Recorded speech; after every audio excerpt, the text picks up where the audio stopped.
What's going on, bottom line viewers? It's Mitch here, back with your NFL Week 9 Best Bets, where I give you my 6 favorite picks versus the spread, as well as the teaser of the week. Last week, we were 4-3 overall. Our spread picks this season, 25 and 22, and collectively, we are hitting at about 56%. We had a terrible week a couple weeks back, but since then we have bounced back 6-2 on the teaser. Get in that comment section. Let me know your favorite pick, your favorite bet of week number 9. These are my favorite bets. But before I give you my favorite bets, make sure that you do spike that like button. Don't forget to subscribe for more NFL best bets here on the channel each and every NFL week. And let's get to the picks. My first best bet is the Buffalo Bills minus 14.5 over the Jacksonville Jags. What doesn't make sense to me here is that Buffalo were 14-point favorites over a division rival, the Miami Dolphins. Yes, the Dolphins lost to the Jags. Yes, that game was at home. There were factors that made sense. But Jacksonville, I understand they beat the Dolphins. They are not nearly as talented as the Dolphins, and the most important thing is they are not nearly as good on the coaching staff. Jacksonville's coaching has to be the worst there is. Urban Meyer is the worst excuse for a head coach there is in the NFL, and he is facing Sean McDermott, one of the best coaches in the league, one of the best game planners in the league. And you got Brian Daboll, who is going to have a game plan to slice and dice this defense. What I love about the Bills and betting on them as heavy favorites is they never let their foot off the gas pedal. They always run the score up, and that's what I like to see from a betting perspective. Josh Allen is on fire. His receivers, he's got it all down with the chemistry. Emmanuel Sanders, Cole Beasley catching 10 balls, plus Stephon Diggs. Big plays everywhere. I think they're going to get the ground game going just a little bit in this game. But defensively is really where I love it a lot, because Trevor Lawrence is going to be facing a defensive staff and a defense in general that is very high in the IQ department. They will be all over the money concepts of Jacksonville, which, trust me, there are not many. So when you're watching them on film, it's very easy to decipher and to pick apart. And that's where I just don't see Jacksonville scoring a lot of points.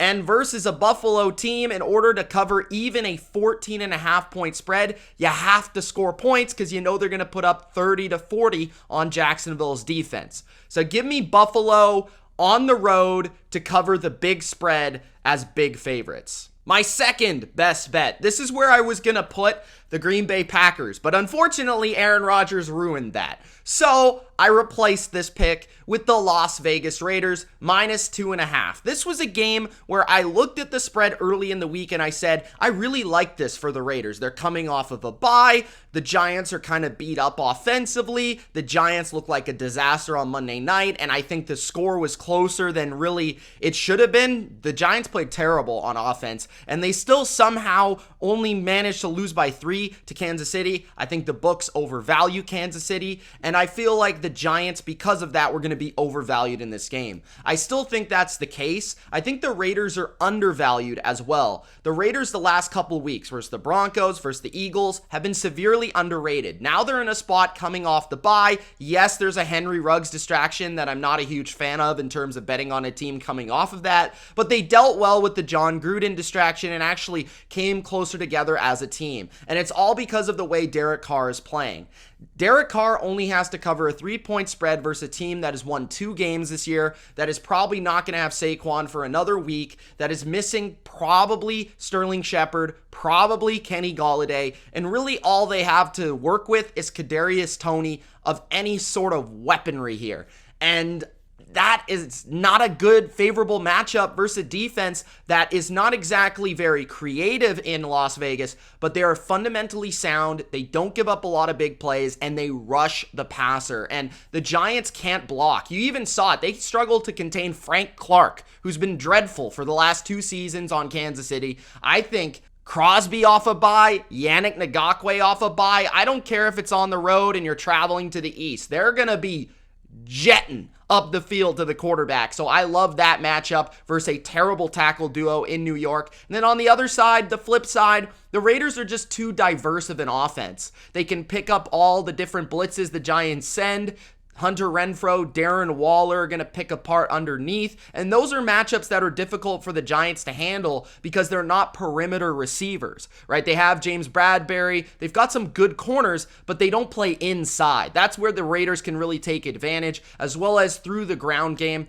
I like the Raiders here. I just think they're the better team. They're 2 tiers above the Giants. The Raiders are fighting for a playoff spot. They can't afford to lose this game. The Giants, on the other hand, are banged up and not very good. So give me the Raiders to cover by at least a field goal here.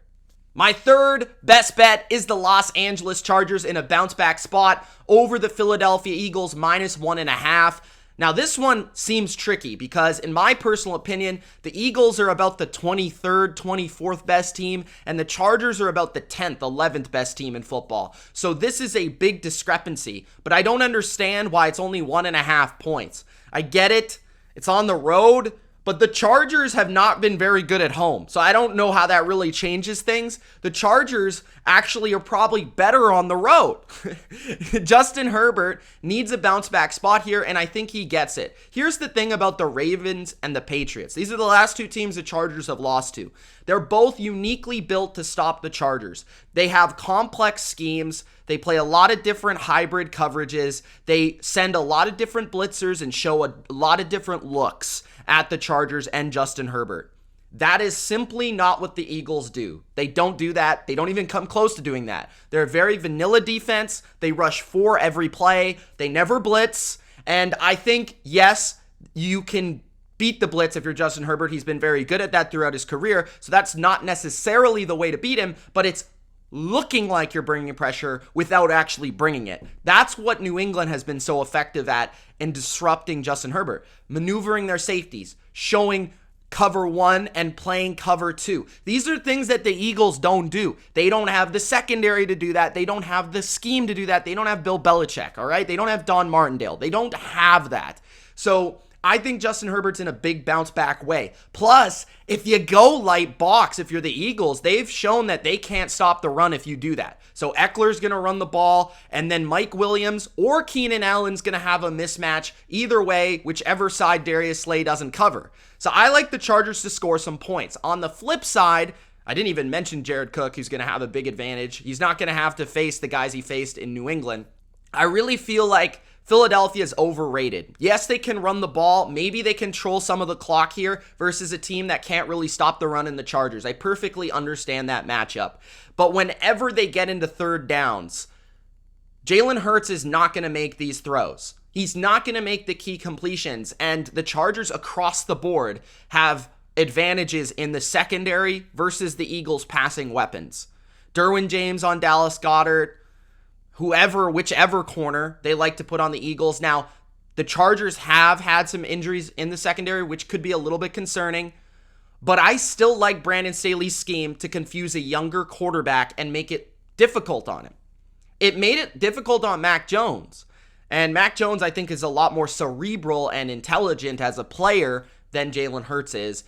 So I feel like the Eagles, sure, they might move the ball, they might control the clock, but in key, crucial situations, third downs, even fourth downs, red zone, I think the Chargers can come up with stops, enough for them to cover, and enough for them to put up enough points where I think they're going to near the 30s to win and to cover. So give me the Chargers here in a bounce back spot. They need this one bad.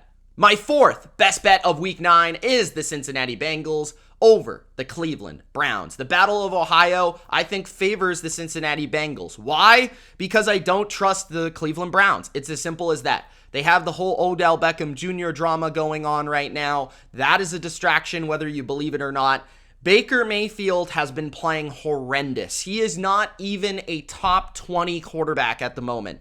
Their run game is not quite as impactful with injuries to their offensive line and their running backs. and they really have no weapons that scare a defense. The Bengals will be able to play man-to-man in this game if they so choose, and that favors any defense because it allows you to play more players in the box, get up there, stop the run. And the Bengals have been pretty good at doing so. They stopped the Ravens from doing it. They forced them into third down situations, which ultimately allowed them to run away with that game. The same could be said for this game. I also believe Cleveland's defense is extremely overrated. When they play bad offenses, they play well. When they play good offenses, they play poorly. It's as simple as that. Joe Burrow is good. Joe Burrow is a top 12 quarterback. They have an excellent receiving core with Jamar Chase, who's a phenom. Joe Mixon is great. They can run it just a little bit, enough for the Browns to respect it, and the Browns consistently give up big plays, which is where the Bengals can capitalize with Jamar Chase. I look at this matchup and I say you got the better quarterback, you're at home, your offense is playing better, and your defense is just as good, if not better. I just think the Bengals are a better team right now, and they're playing more as a TEAM than the Cleveland Browns. So give me the Bengals to cover 2.5. My fifth best bet of week 9 is the New England Patriots. We are sticking with the home team here. The Patriots -4 over the Panthers. They didn't do me wrong last week. They came through. And I think the Patriots can do it once again over the Carolina Panthers in Carolina. The Patriots have been road warriors this season. They have not lost a game on the road yet. Now, hopefully I didn't just jinx them, but what favors them in this game? They play Sam Darnold. Sam Darnold has never beaten Bill Belichick or the Patriots, and I don't know if you knew this, but he played with the Jets. Remember that Monday Night Football game when Sam Darnold infamously saw ghosts? That was also versus Bill Belichick and the New England Patriots. Sam Darnold is really bad versus this defense, and I think it's some sort of mental thing. And then you couple how Sam Darnold has been playing lately, and none of it screams the Panthers upset here. None of it screams the Panthers are even going to come close. The only thing that I feel can make this competitive is the Panthers do have a good defense. If they can slow down New England's run game, maybe they stay competitive. But I feel this is a game where New England wins on special teams and defense, and a lot the way that they won versus the Chargers. You know, they controlled the ball. I think the underrated part about New England is their offense is 10th in points per game right now, and they're actually on both sides of the ball, top 10 in points per drive on defense and offense. They are 4-4, but they're a lot better than their record suggests. Just look at the statistics. Mac Jones continues to get more experience and play better. I feel like the offensive weapons are growing together, and this offensive line is really ramming the ball down people's throats and protecting Jones well. And that includes on the road, which isn't as easy as at home. And defensively, they're starting to figure out what works and what doesn't with some of their newer players, some of their younger players. Matt Judon's playing out of his mind. Speaking of Matt Judon in this front seven, the Panthers' offensive line is extremely weak, and I think Belichick will have a game plan to take advantage of that. I feel New England their defense should overwhelm Carolina. And offensively, they've done enough in almost every game to come out on top. As long as they protect the ball, they won't be the team to lose this game. So I feel like New England should easily win by a touchdown. They're only favorites of 4 here, and I think that's a little low. My final spread pick here, my 6th spread pick, is the 49ers, as long as the spread is the Niners -2.5 or lower. And preferably, you just take the Niners money line just to win the game. I'm confident in this one. No matter if Kyler Murray plays or not, I like the Niners in this game. The Niners here have Jimmy Garoppolo this time instead of Trey Lance. They outplayed the Cardinals the first time they played, and that was when the Cardinals were playing really good football. Right now, Kyler's a bit beat up, and if he plays, he's not going to be the same Kyler. We remember last year when he wasn't the same Kyler, this was a different Cardinals team. What also is different about the Cardinals is J.J. Watt is gone, and that allows teams to run the ball. Just look at the Packers on Thursday night. Do you know where Matt LaFleur comes from? He is under the Kyle Shanahan tree. Shanahan will study that tape and effectively be able to even add another layer to it.